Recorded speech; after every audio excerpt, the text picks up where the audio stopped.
Assalamualaikum warahmatullahi wabarakatuh. Bertemu lagi dengan Taswan Dahyar Setiadi, guru SMA N1 Cilacap. Pada seri video berikut ini kita akan membahas mengenai struktur dan fungsi jaringan tumbuhan. Silakan perhatikan gambar yang ada di depan Anda. Apa yang Anda ketahui tentang cara pengembangbiakan tanaman dalam botol ini?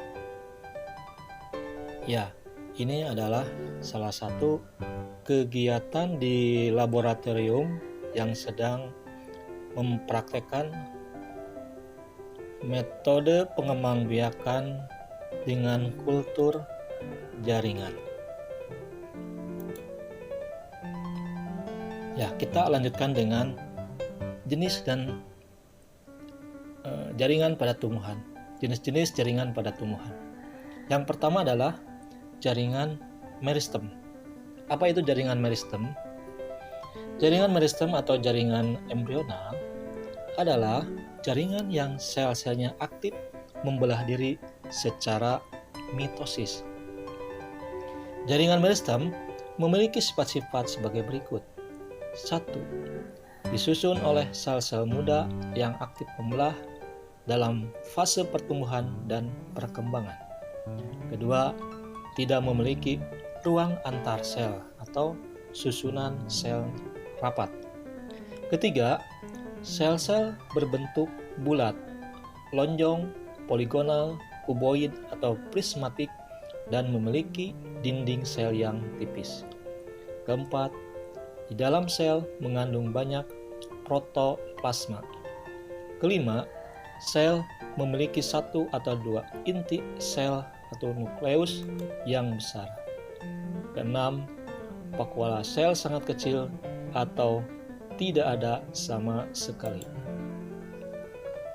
Berikutnya adalah jaringan meristem yang termasuk meristem primer. Apa itu meristem primer? Meristem primer adalah jaringan meristem pada tumbuhan dewasa yang sel-selnya masih aktif membelah.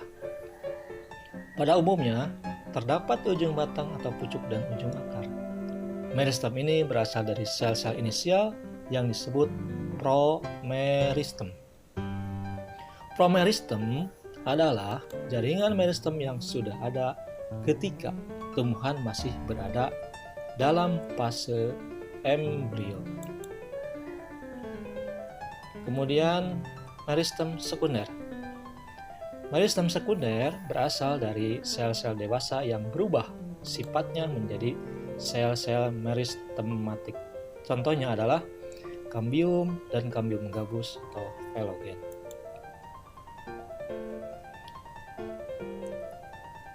Kambium merupakan lapisan sel-sel yang aktif membelah di antara pembuluh angkut xilem dan floem.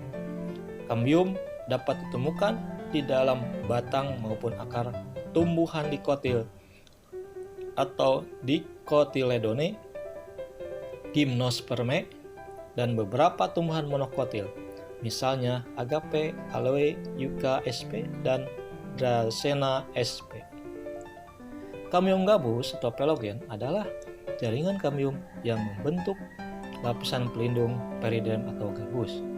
Kambium gabus terletak di bawah epidermis batang dan akar yang sudah tua. Aktivitas kambium gabus atau velogen ke arah luar akan membentuk velum atau lapisan gabus, sedangkan ke arah dalam akan membentuk veloderm atau korteks sekunder.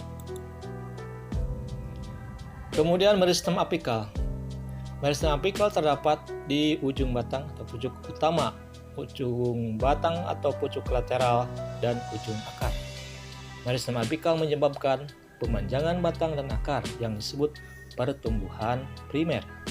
Semua jaringan yang terbentuk dari meristem apikal disebut jaringan primer.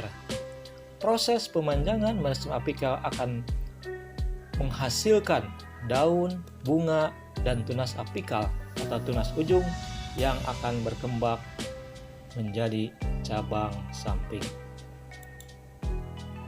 Kemudian meristem interkalar. Meristem interkalar terdapat di antara jaringan dewasa atau jaringan yang sudah berdiferensiasi. Contohnya meristem pada pangkal ruas tumbuhan golongan rumput-rumputan atau Gramineae, beberapa anggota spesies dari Caryophyllaceae dan Polygonaceae serta Equisetum sp. Meristem interkalar merupakan daerah meristematik karena terputus dari daerah meristematik yang terisolasi di subapikal dan kemudian berkembang menuju pangkal atau base petal. Meristem lateral terletak memanjang sejajar permukaan batang atau akar. Contohnya Cambium pembuluh, Cambium vasculer, dan Cambium gabus roket. Meristem lateral menyebabkan terjadinya pertumbuhan sekunder pada batang maupun akar, sehingga batang dan akar tersebut akan membesar. Aktivitas meristem lateral akan membentuk jaringan sekunder. Silakan perhatikan gambar berikut ini. Itu ujung batang dan meristem akar, ujung akar. Ini ada meristem lateral.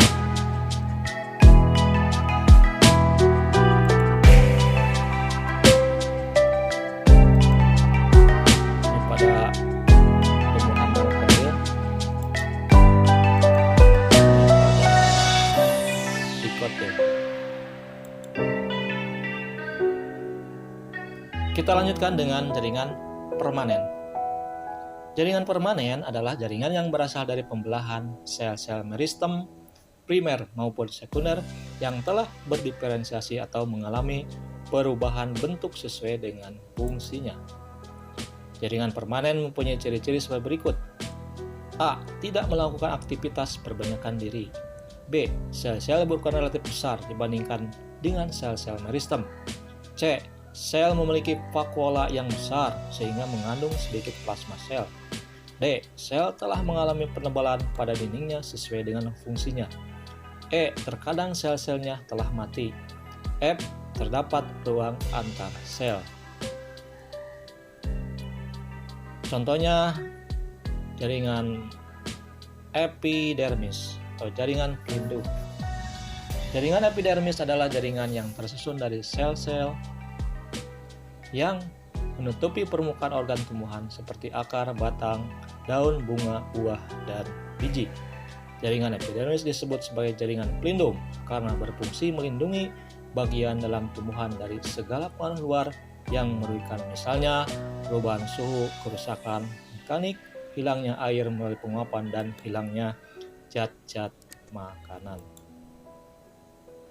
Nah, ini ciri-ciri jaringan